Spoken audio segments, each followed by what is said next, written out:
Hi, everyone. This is Vanessa, also known as the International Immigrant, and welcome to my podcast. This is a place where we discuss everything immigration related, from the desire to work in another country for a few years to test the waters, to studying abroad in the hopes of opening up some opportunities. And of course, full immigration with a cargo container of furniture and a residence visa stamped in your passport. If this is your first time and you want to know who I am and why I started this podcast, please watch or listen to the first episode, as there are both audio and video versions available. Today, I am going to be chatting to someone that I met teaching English online. He's a student of mine and lives in Brazil, and today we are going to discuss his immigration dreams. So please welcome Aliguieri. How are you doing, Aliguieri? It's good to see you. Hello, Vanessa. It's good to see you again. Such a long time since you moved again to South Africa, and your times are completely different now. I know. So it's difficult. So I am okay. I am doing well, and it's nice to be. It's such an honor to be your guest in your new project. Oh, it is such an honor for me to have you. Thank you so much for agreeing to do this, and hopefully we can help a few people with answers to their questions. So just quickly introduce yourself for the listeners, like let us know where you live, your situation at the moment, and what you do for a job. Okay, my name is Aliguieri, and I am from Brazil, and I work with IT analyst. So I am currently employed. So I am in a good situation during this pandemic that we know there are a lot of people suffering, a lot of people lost their jobs. So basically is it. Very good, very good. Now, you and I have discussed your ideas about immigration before, but now, where do you want to immigrate if you had an opportunity? So before this pandemic started, I was thinking about to go, and I still think about to go, but I will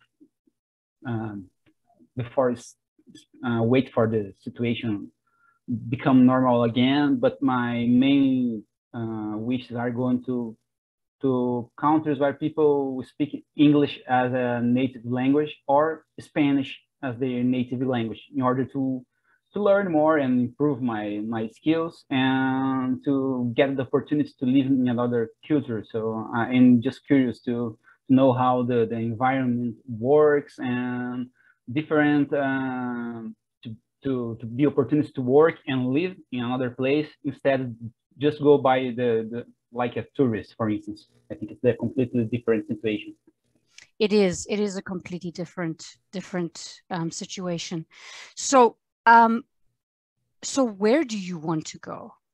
Where do you think you want to go now? So I have thought about some countries and just include Canada, Australia, New Zealand, Portugal. It's a Portuguese-speaking country, but it's a good situation because my wife will go with me, and I think it's a good start also because he doesn't speak English. So I think to start there, it's a good place too. And even Spain, or I think it's basically this countries in my first choice. Okay, very good. And do you think that, like, is your idea at the moment to emigrate like for the rest of your life, or to get a work visa and work there for a few years and see how you like it and then maybe choose residency? Or like, what would be your ideal situation if the pandemic ended tomorrow? If the pandemic ended tomorrow, I think the ideal situation is to just go and spend some years living in that place and just to check how, because there are a lot of things, how you will adapt to the country, the culture, and feel how you'll be received in that another country, because I don't know this feeling I just heard about people that go from, for instance, from Brazil to Portugal, for instance, and people there, they think that you are taking their jobs. It happens to people get mad with immigrants. I read in the news, for instance, people in South Africa angry with the immigrants that came from another neighborhood countries.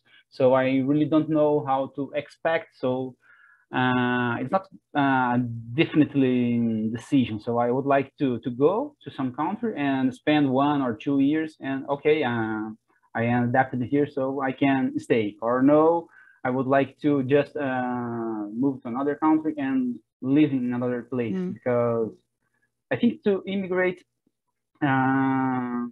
it's a delicate choice, because you change everything, because you have a live in your country. So when you decide to left it behind, everything changes, and it's different when you choose it to go to take another opportunity, meet new cultures and know another place. Then you are a refugee, you have to go because your country is in war. So I think it's completely different situation. When you are in this situation, you have no choice, you have to run away. So it's different. In my case, I have the choice, so I am just thinking careful about the situation.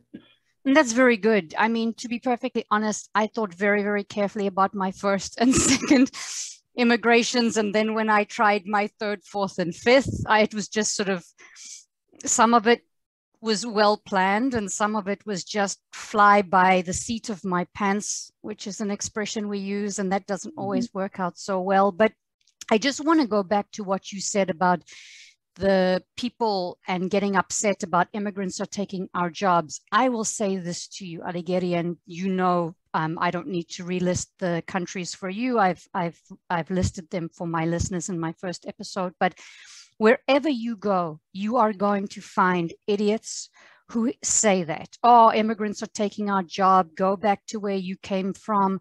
This is their insecurities.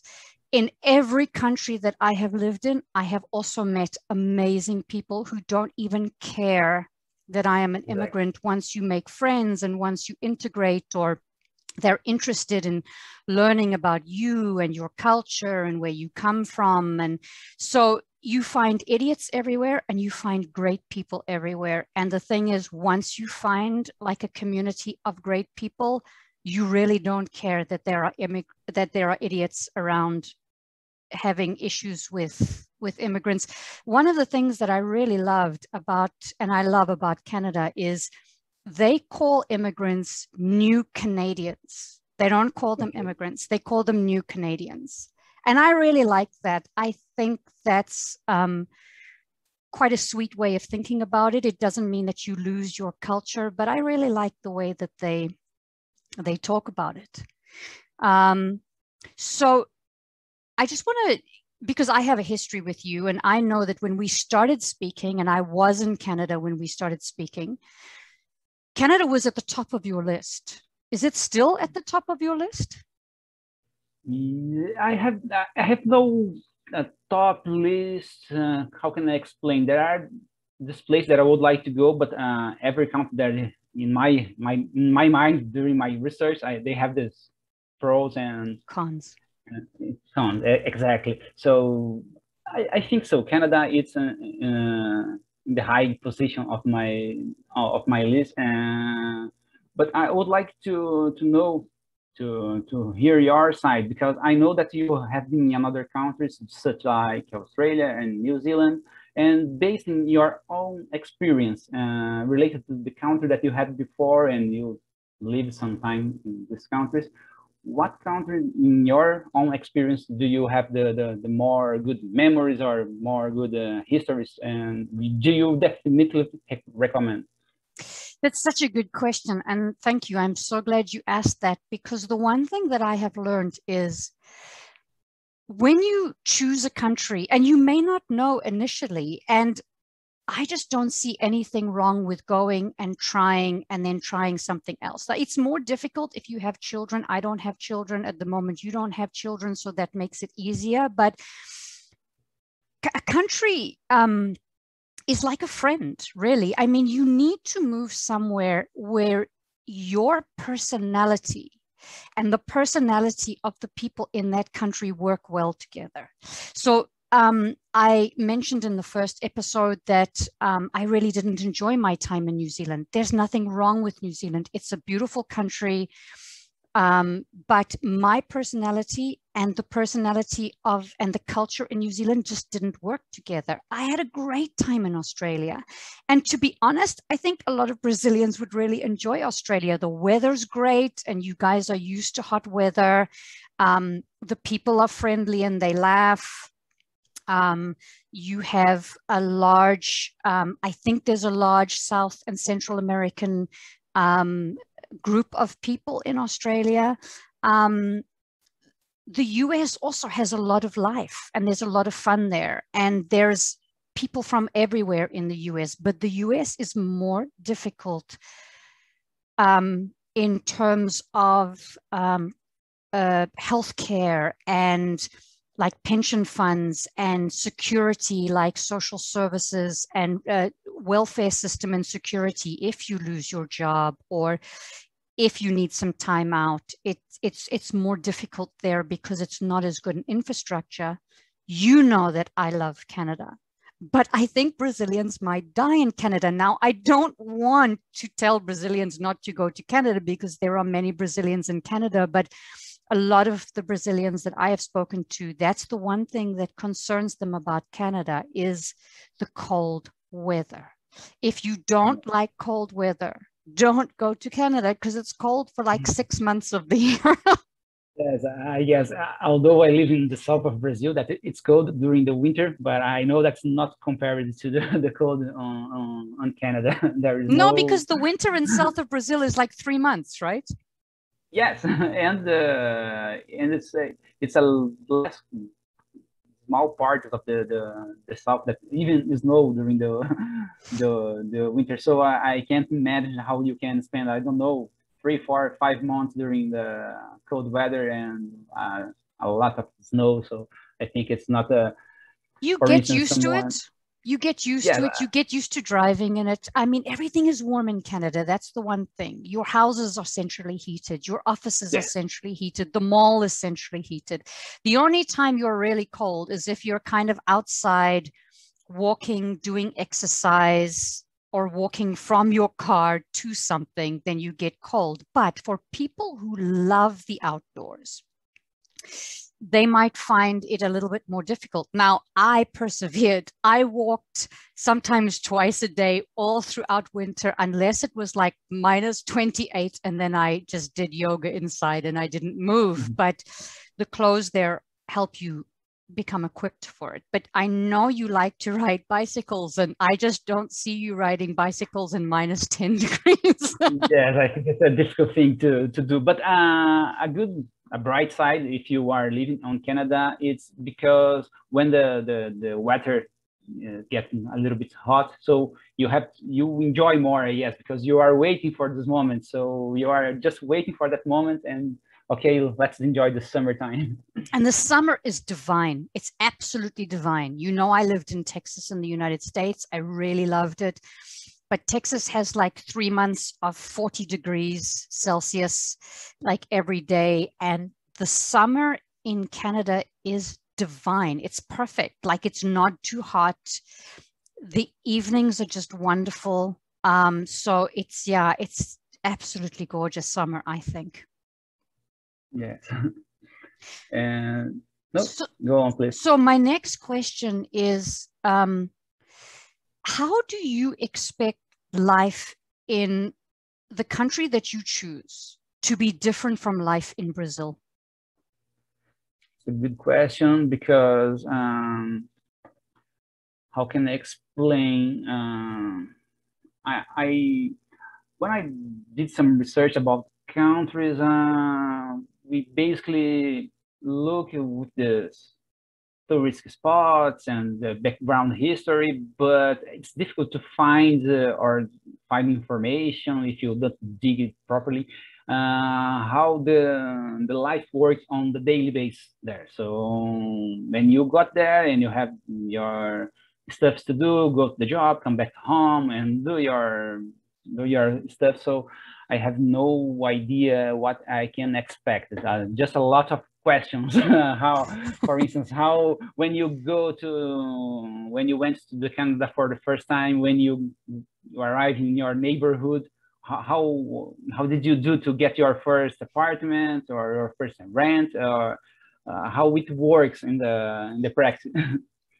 That's a very good question. And I mean, different countries had me sort of doing different things. So I had already organized, because I lived in a basement apartment in Canada in somebody else's house, and I had already organized that through Airbnb.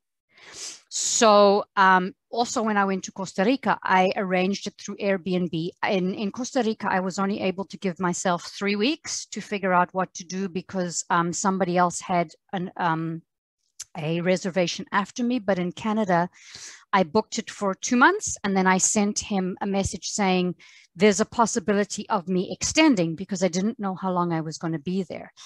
So my advice, if you can, is to always organize at least a month, if not 2, of somewhere before you go. Like, you get that money together to have something to go to, because it makes it so much easier.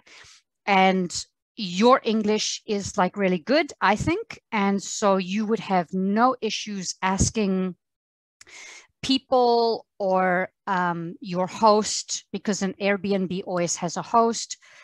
Where should I go to get the groceries? Where's the cheapest place to get the groceries? Where's the best place to do this or this? And I didn't have a car organized, but I had a friend meeting me there. From people who listened to my first episode, it's my ex-partner, and so there was a car already there. But after that, I had to borrow a car to do grocery shopping once a week. My host and I had developed a really, really good friendship, and I watched his little boy from time to time when he just needed to escape, and he lent me his car to do groceries. But a car is needed in Canada, Australia, New Zealand. It's needed. America. So organize a rental car, organize a place to stay. And then when you get there, you realize, oh my God, how much to do. If you're emigrating completely, the immigration companies are great. They will tell you, you need to get a driver's license, you need to get this, you need to get medical, you need to get this. And they will talk you through how to get it, because you're paying a lot of money to do that. If you get a job, your company should help you with certain things and help you. But my advice always is, if you're Brazilian, get onto Facebook, get onto Meetup, and find the Brazilian associations and the Brazilian groups, and let your people tell you where to go, what to do, and how to survive. Great advice.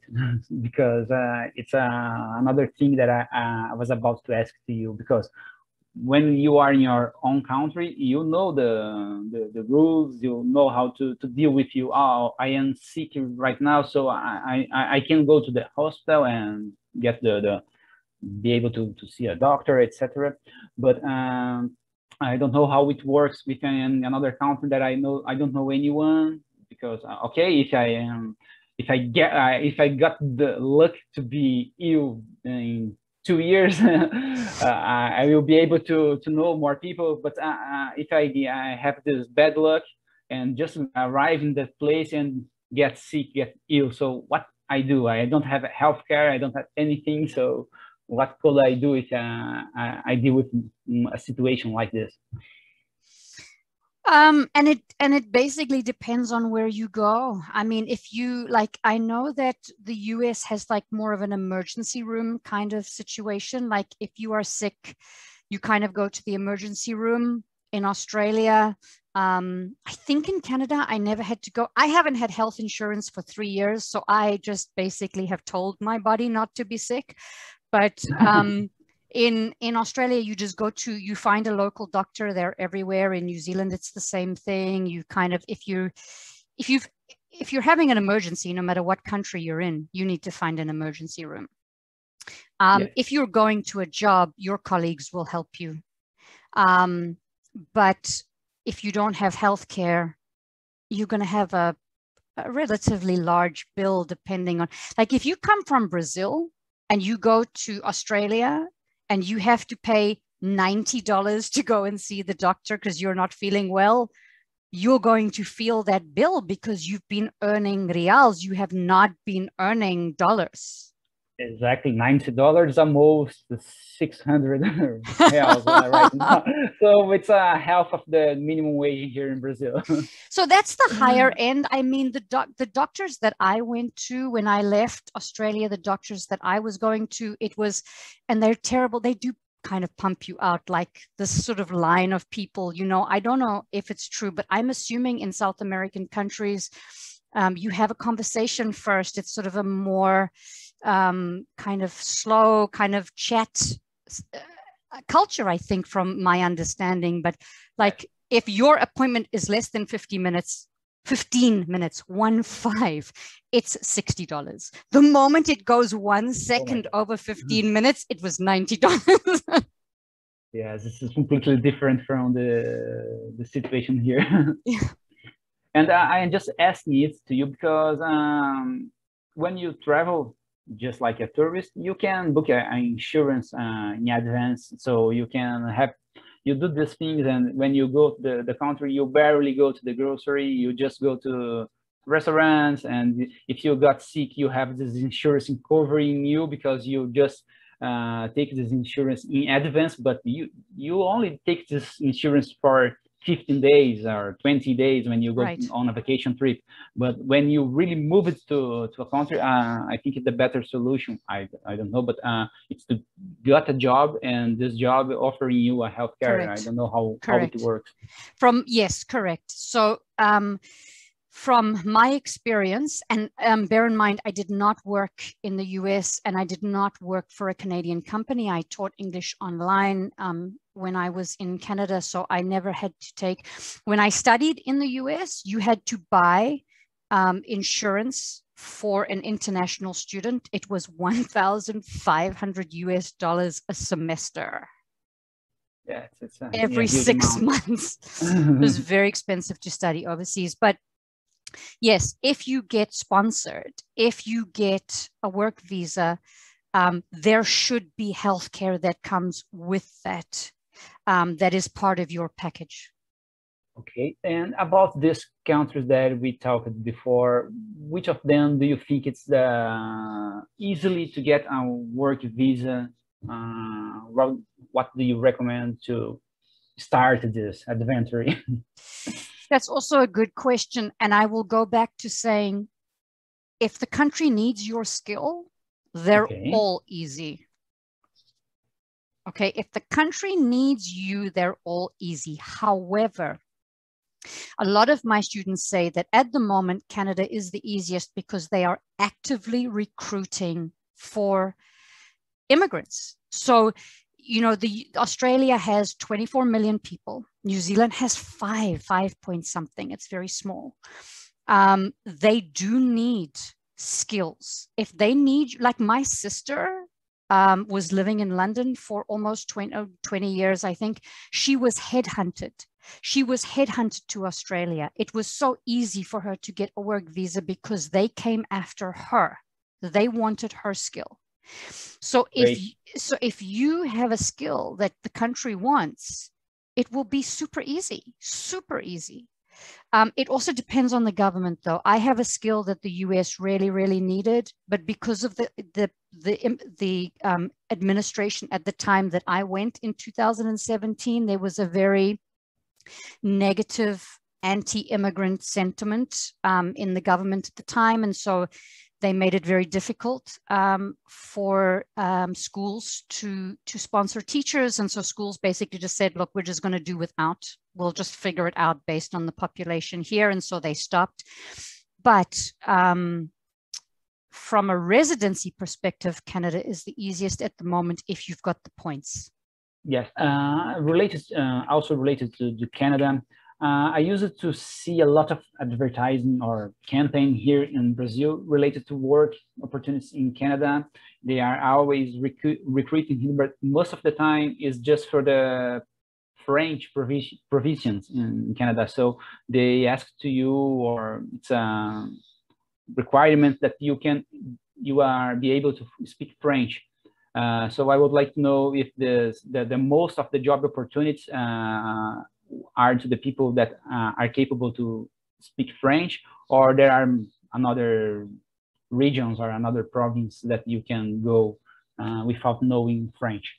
Okay, so if you're going to work for the government in Canada, and I know this because I have a very good friend there who worked for 30 years for the federal government, they want you to be bilingual. You have a better opportunity to be bilingual because you are dealing with any Canadian, and you're usually dealing with them in different areas.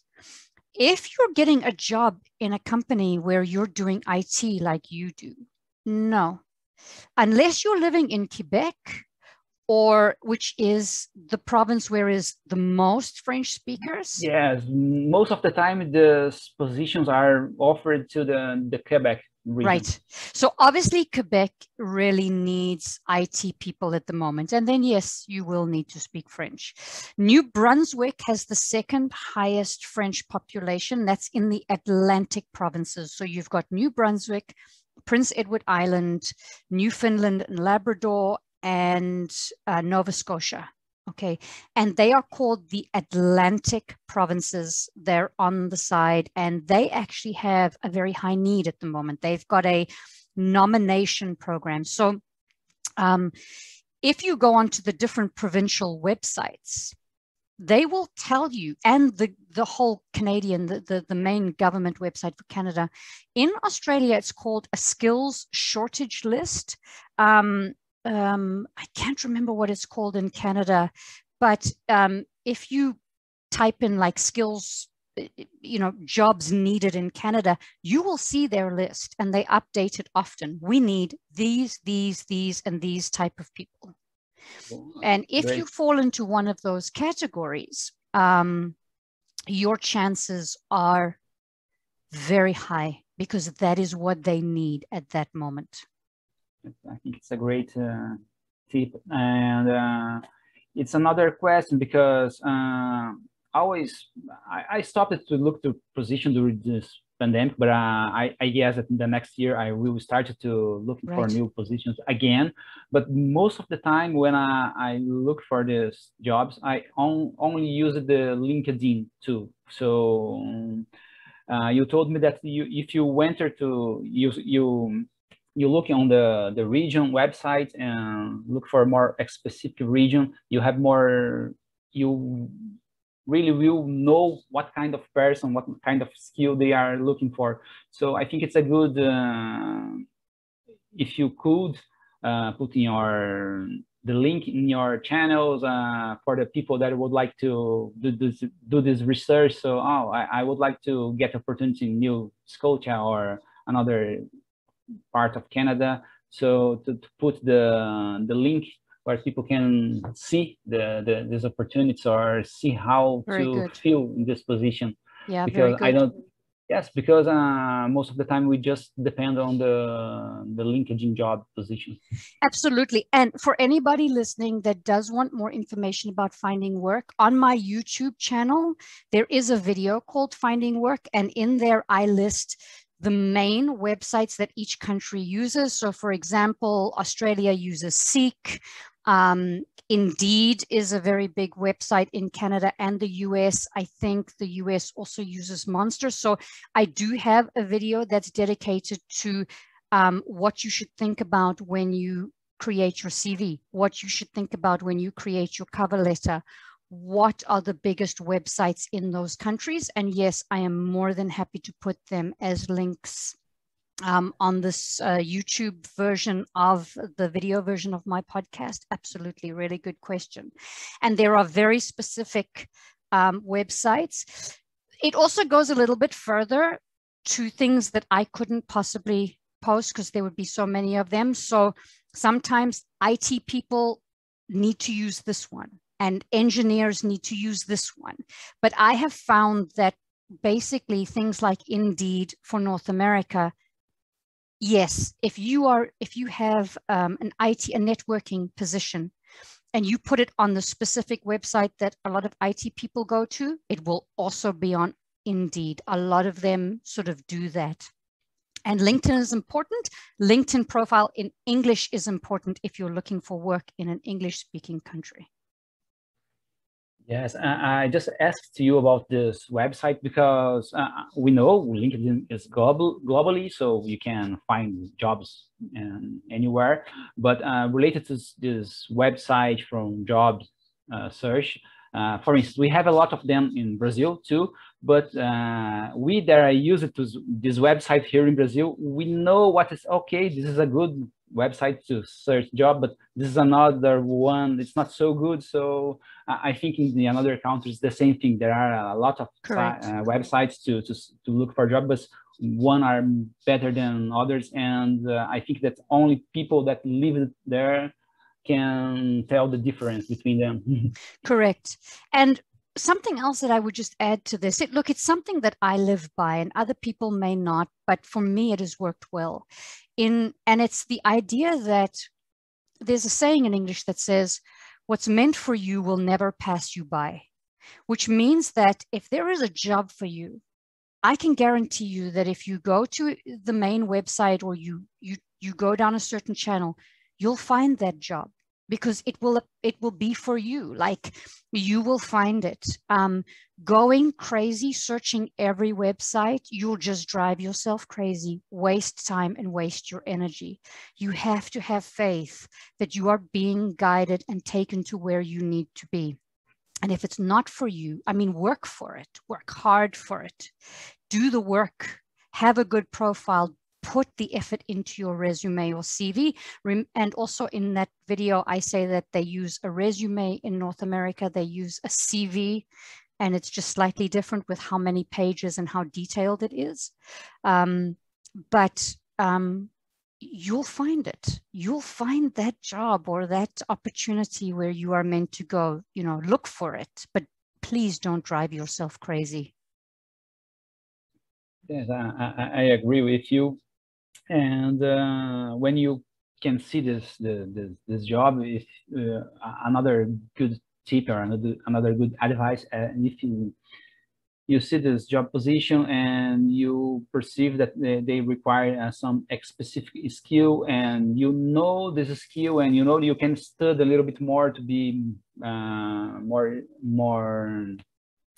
high, you have the more high techniques on that skill. So another tip is to study the skill the people need on every part in the world that you would like to be.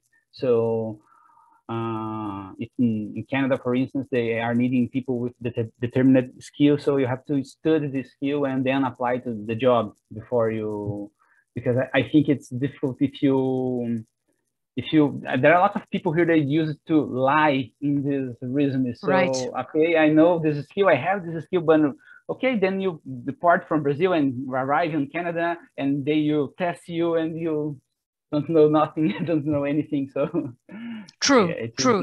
And it depends on how important that skill is to the job, because what advice I would also give is a lot of companies will put extra things in their job specs to try and deter like a lot of unqualified people from applying for that job.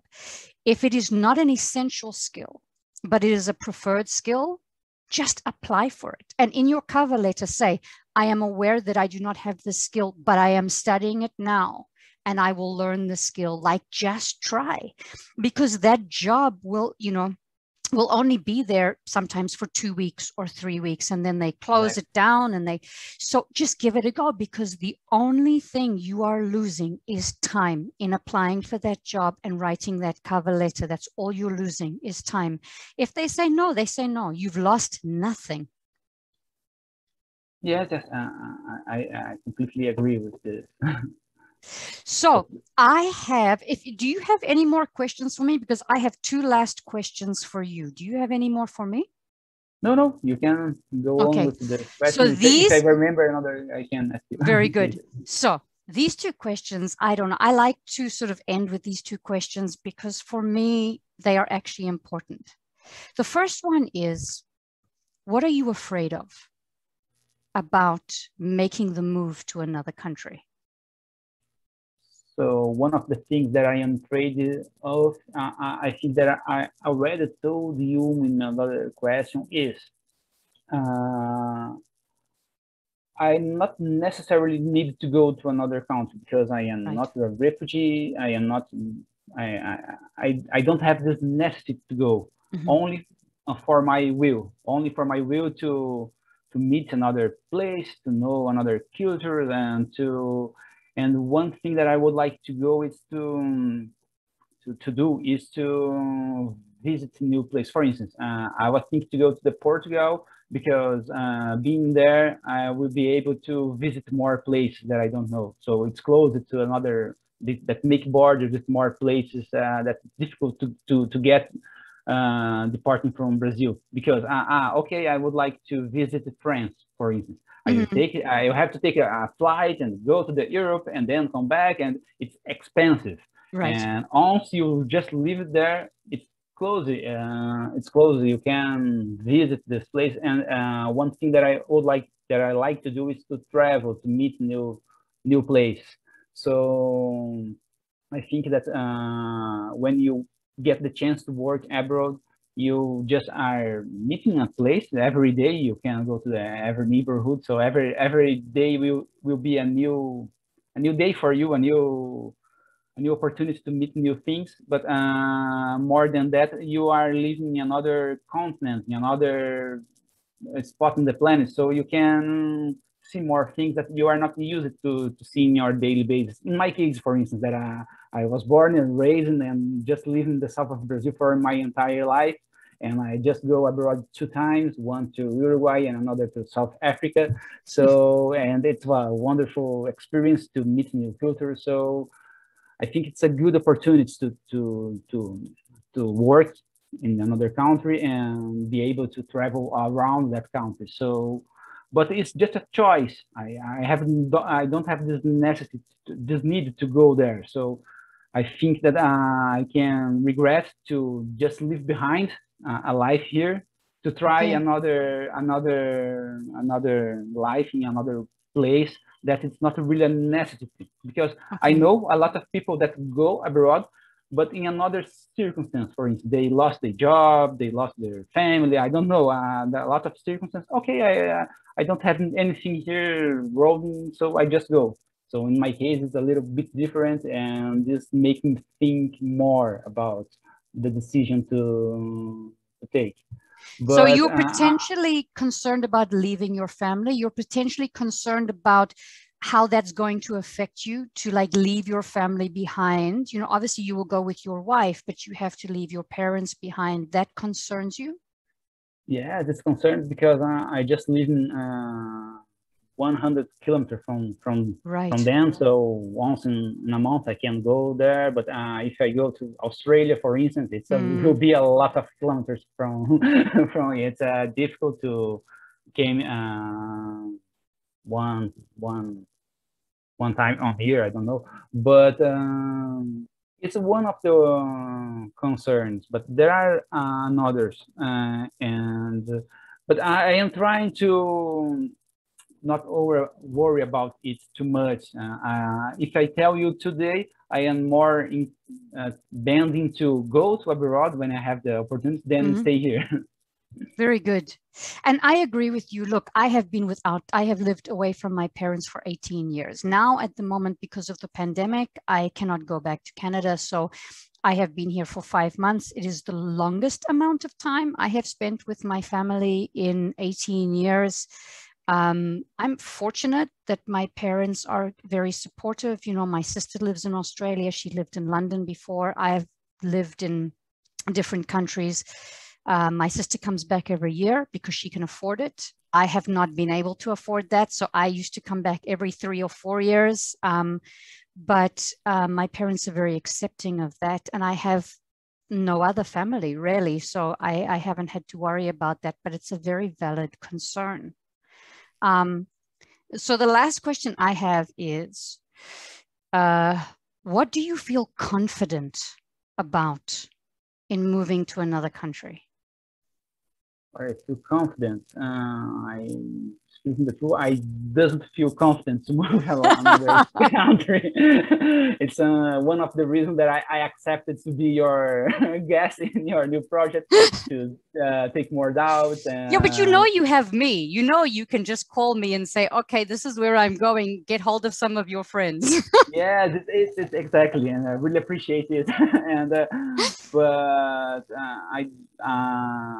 at this moment, I don't know, because of the pandemic thing. I thought a lot, because I really don't know what I was going to do if this thing just happened and I am not just in my home, for instance. Right. Because speaking the truth, when the pandemic started, in the most of it spreading around the world in the March of the last year, I was in South Africa, and I was able, yes, I was able to catch the last flight from Brazil. So I almost being stuck in South Africa, and I really don't know what I was going to do if I had to be there for 1 month, 2 months. I don't know how the time. So when these things happen, you feel safe when you are in your country, when you are in your home. But I also know that this situation, it's not a common thing to happen. If it will happen again, I don't know when it will happen again, something like this again. Correct. So it's I just thinking about, but I am really excited to get the opportunity to go abroad. So yes, on the next year, when this stuff ending, I will try to look for more opportunities, and if I find one that I can, okay, I can do this. I like it. I like this place. I think that first I will consult you. Okay, you approve it. So if you approve it, I will move. Very good. I will be your personal consultant. Absolutely. And so for anybody listening out there, IT people, Canada, Australia, Portugal, anywhere that Aliguieri mentioned, if anybody wants to hire him, I will vouch for him. He's awesome. Please just send me your details and I will hook you guys up. But I just want to thank you very, very, very much for coming on today. This was awesome. I really appreciate it. You were an amazing guest. You asked some really good questions, and I hope that your answers to my questions and my answers to your questions will help more people. And hopefully we will be able to build a network of people who want to help people through this. And hopefully I will get more people volunteering help. So yes, thank you very much for being my guest today. Yes, and I would like to thank you too, because as you know, you was the first person that I was able to have this English lesson online. So you know, it's almost 1.5 years, and thanks to it, I am able to have this conversation that 2 years ago for me it's almost impossible. So I would like to thank you it too, and I desire the best luck with your new project, and you can do this podcast and reach many people as possible, and to everyone in the same or similar situation, be able to get solve this doubt.